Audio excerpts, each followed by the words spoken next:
Proleague brought to you by GameStar, where we're about to hop into Blackpink for Rize vs Mightykiwi.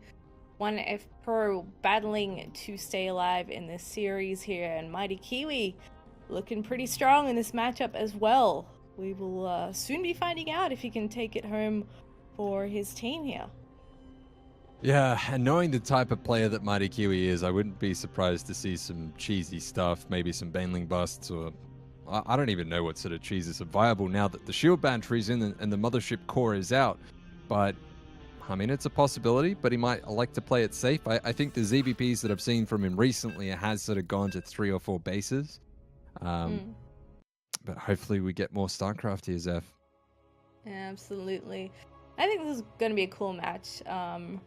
Rize is one of those unique, quite aggressive Protoss players at times. But I know he has it in him to play a solid macro game too. So I'll be interested to see what he chooses against a guy like this gentleman in the top right. The Zerg player here on black, pink, and teal for SYF. It is Mightykiwi.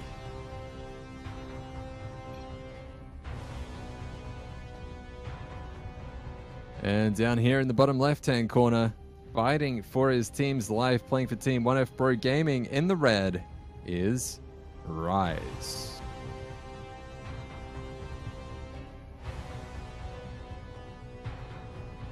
And Rize has been around for quite a while now. I think he started playing competitively in Heart of the Swarm maybe around 2013. I think that's right. Correct me if I'm wrong. But he's made a name for himself. He's one of the best players that comes out of Adelaide or South Australia, that's for sure. For sure, yeah. And I'd probably put him around the top 5 Protoss in the region, probably down towards the 4th or 5th spot.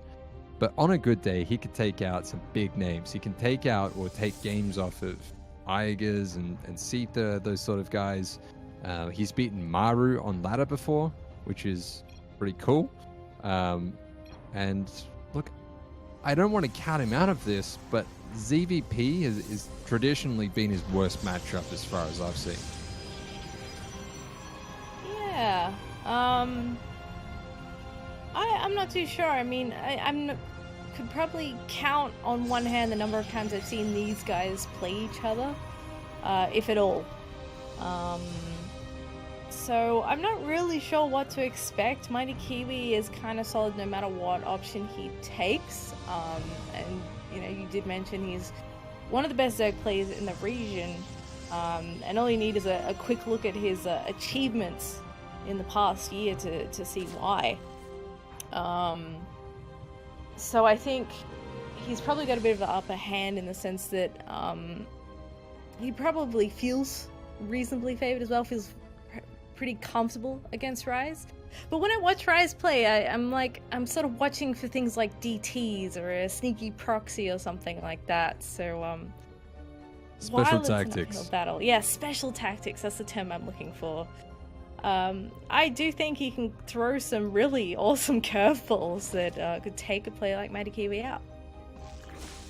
Well, his tech of choice to start with is a Stargate. We'll see. Maybe this is for Oracles, maybe Void Rays. I'm not 100% sure just yet. I suppose Phoenixes is something that he could go for, but has fallen out of the metagame a little bit, really, these days, with the advent of things like the Queen range buff and Spore Crawlers being quite good as well. It is harder to make Phoenixes work, at least later the game goes on. And this isn't great for Rize. I mean, Mightykiwi gets in, does scout the Stargate, so he'll be able to defend and produce everything that he needs to be pretty comfortable. And he will see, well, it is an Oracle. Yes, indeed. Oracle, always a good choice. Unfortunately, a little less effective once it's been scouted. And I kind of think, at least in the last couple of weeks, I haven't seen too much of that double Stargate Oracle sort of play anymore, so I don't really envision Rize committing to this any further than 1 or 2 just trying to harass that mineral line. But we'll see what happens. I mean, we do have a number of lings heading across the map from Mightykiwi at the moment. Not too much he can do at the moment, aside from maybe pick at the front door a little bit. Yeah, knock on the front door, yeah. ding dong dash a little bit, see if anyone's home, and then run away. Really just trying to get some map control and nothing else. We will deny some mining at this third base, at least temporarily. The Oracle can come in, and we'll see what he can get done with it. But I mean, if you look at the natural base, there's already a couple of queens there. There's a Spore Crawler, and over in the main, same sort of deal as well. So good luck doing much damage. But look, even if you don't do a lot of damage, you can still take out some of the lava, and you could go for a revelation later on. Does want to be careful. He's already losing some of the shields and a little bit of HP on that Oracle, getting a little bit bruised there.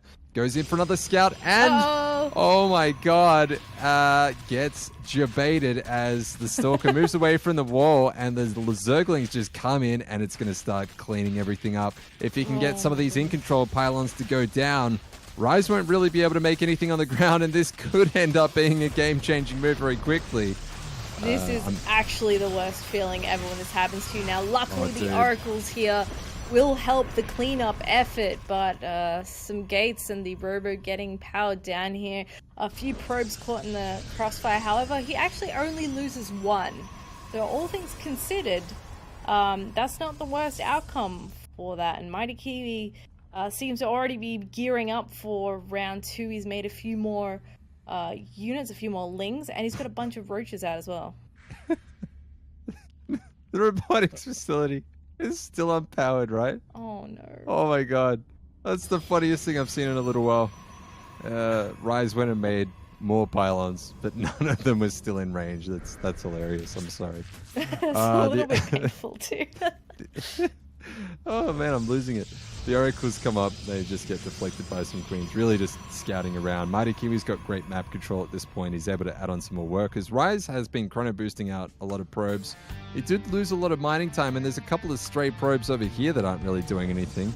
They're kind of like cosplaying as the robotics that was unpowered. And they should be a prize for that maybe. And going for a third base at the same time. I think he should be fine. He should be able to defend. He's got a lot of sentries here, a lot of energy. Yeah, lots of force fields available. Getting that War Prism out as well might help him put some Hayras back on the Zerg and start pumping out some Immortals to help out against these roaches if need be. He is now coming towards this third base. No shield battery here or anything just yet. A few Stalkers being warped in, and that's actually quite a number of roaches, so he'll have to take this in bite-sized chunks. The Oracles come back to help out as well. And there we go, nice little donut there. Yeah, donut, but questionable force fields. Honestly, they weren't really doing anything for Rize. Does have to cancel that Nexus. He will be able to clean up the roaches, and he takes a very cost-effective fight. But Mightykiwi's economy now is in such a great position that Mightykiwi can just replenish his forces and probably be fine. This is a lot of units, though, from Rize, so maybe he can get something done with this attack. Yeah, I mean, he's committing now. He's like, you know what, can't have a third base, fine, I'm gonna attack you. And Mightykiwi actually doesn't have all that much out on the front lines just yet, so this might be prime time for him to get in here and do some damage, clearing up the creep a little bit as he rolls in. Still plenty of force fields left as well, and he does a segment of part of this army already. Oh no, Rize he's got the right idea, but now he's just wasted so much energy, and he hasn't taken a fight at the same time that these force fields were down because he's just a little bit indecisive. And now without the force field energy on the sentries, Mightykiwi can make a lot of units. He's even going to pull the drones, and he's just going to get a full surround. Does Rize actually have enough energy though for a recall, or is this army going to be going down? Oh, not sure about that recall. Energy's Nexus looks pretty empty in the main base. The natural not looking much better as he tries to fight through here, targeting down a lot of these roaches, and in fact his army seems to be surviving a little better than expected, but he is still forced out of this position. The Queen's helping out a lot here from Mightykiwi as well, and he charges forward, focusing down a lot of these sentries, and more units in Rize's army are getting picked off here. Yeah, this is the problem. As soon as Roach Speed finished, Mightykiwi was really able to just put his foot on the accelerator pedal and push forward. He doesn't really have too much in the way of transfuse energy, but it doesn't matter. The Roaches are just so beefy at this point, and the Zerglings coming up will be able to get us around. There's no blink here for Rize, who hasn't gone for a third base behind it, so he is well and truly all in right now, Zeph. And it looks like Mightykiwi is going to take a fantastic fight in the middle, and Rize is in some trouble. Yeah, I think you're absolutely right there. Some really nice micro there from Rize on the front lines, using the Warp Prism to help out. But at the end of the day, Mightykiwi just has so much, and the Lings really put an end to being able to do that, as well as the Queens targeting on that Warp Prism when possible. Now Rize is still trying to keep it going here. He's still targeting down units quite nicely, but like you said, he is losing a fair bit, and he's all in, so he really needs to be able to get that momentum back here to make this push work. Yeah, nice blinks, but it looks like Rize is kind of running out of steam at the moment. Does have to pull back with that Warp Prism. If he lost that, that'd be game over straight away. But now it's just Adepts and Sentries against Roaches, and eventually the Ravagers will be coming up online as well, and they'll be able to deal with any force fields. If Rize had been able to get a third base up and saturated while he was doing that attack, he'd be in a nice position, but now it's just looking really, really dicey for him. Great micro, though, with the Warp Prism, but it looks like this is going to be a GG. Well played. Mightykiwi does it, and SYF take a quick 3-0 victory in their match. And just after last night's games, I think we deemed them the quickest matches yet tonight. As unfortunately beating that record, as we did actually have to skip the first series due to an issue with me and Micah being able to make to his game last night. So unfortunately we didn't get to see him go up against Crimson. SYF taking the point from the forfeit there, and then closing it out with wins from Hut versus Mightykiwi. And that's a really strong lineup from SYF regardless. Crimson, Hut, Mightykiwi. I mean, whew, you need some preparation to defeat something like that. And I bet Seetha was happy that he wouldn't have had to play his match. He would have instantly loaded up a different game and started playing on a different game's ladder straight away. So he got a bit of a breather there. But well played to SYF Gaming. They remain undefeated in matches throughout the Pro League, and that will give them some confidence to go into the grand finals next week. But hopefully that's not overconfidence from them. I want to see them practice, be very dedicated. I know we were both saying at the start of this tournament that we wouldn't be surprised to see them in the grand finals, and that's come to fruition. They've had the best performance of any team, and now it's just time for them to see, can they do it, and can they get that first place trophy.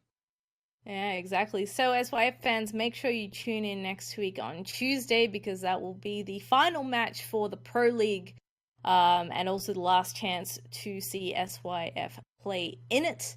But tomorrow, again at 7 p.m. AEDT, we will have our final match in the round robin stage, which is going to be OSC Elite versus 1F Pro again.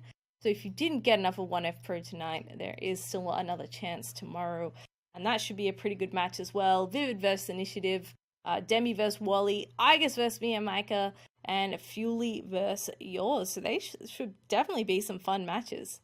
Yeah, start things off with a TVZ, couple of ZVZs in there. So there's that C history, that C pride, or Southeast Asia. And then another TVZ there. And look, I think if it goes to an ace match, we'll probably see another ZVZ there. So that'll be really cool. Unfortunately, I won't be casting that, but it will be yourself, and we'll be joined by Insano for that cast tomorrow night. So that's going to be a lot of fun. I look forward to catching up on the VODs. Yeah, it will definitely be a good time. And then you'll be back with us for the grand finals on Tuesday the 19th. That's again at 7, our standard slot. So make sure you tune in tomorrow and the following Tuesday. And as we mentioned last stream, ProBlan is this weekend. And we'll mention it again tomorrow to make sure you nerds show up, because it's going to be a lot of fun. And it's another chance to socialize and play with your fellow community members. So yeah, that'll wrap it up for us tonight. Big thank you to Blizzard and Gamester, as always, for putting on this show. Any final words from you, Dan? I think you pretty much summed it up, but just one final shout out. Blizzard, Gamestar, thank you very much. Like you said, ProBlan this weekend, Saturday, Sunday in Melbourne, just south of the CBD. walking distance from that. So if you're around Melbourne, come down, have a good time, or jump on the stream. And if you're at the event, there'll be a community cast as well, I think, and you'll just be able to jump in if you want to get a taste of some commentary. So even if you don't want to play, there'll be plenty for you to do just by attending the event. And I'm sure there'll be some great dinners and drinks as well. Yes. They go hand in hand. Korean barbecue is always on the menu after LAN. That's it. Yeah, we'll end up drowning ourselves in it, I'm sure. Anyway, well, last guys, time we didn't end up paying for it. I looked at the bill; they completely left it off, and we would have had like 20 bottles of soju. That was a good time. Yeah. Whew. Make sure you don't miss that, guys. It's always good fun. So that'll do it for us tonight on this very short stream, but we'll be back tomorrow. Thank you for tuning in and sticking with us, and we will see you next time.